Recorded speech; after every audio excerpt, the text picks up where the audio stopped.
夏天快要到了，又开始到了吃烤串喝啤酒的好季节了。下面带大家一起看看世界各国都有哪些特色的烧烤美食吧。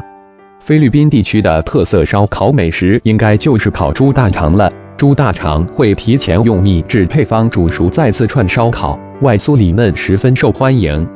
老挝经济条件比较落后，所以街边大多是烤紫薯和烤香蕉，风味独特。印度老翁正在钦奈摆摊出售炭烤玉米，香气诱人，很多附近居民和游客都喜欢吃这种食物。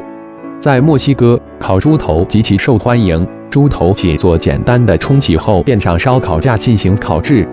日本特色大阪烧大多是牛肉、虾仁、猪肉等食材混合面粉，简单加热后便香气四溢，日本男女老少都喜欢。厄瓜多尔的特色美食是烤豚鼠，是不是感到恶心？但当地人表示豚鼠肉质鲜美，而且含有极高的蛋白质，是不可多得的美食。缅甸人正在制作烤鱼，当地人会把腌制好的鱼整齐地围在篝火旁，据说这是缅甸人最喜欢的烤鱼方式了。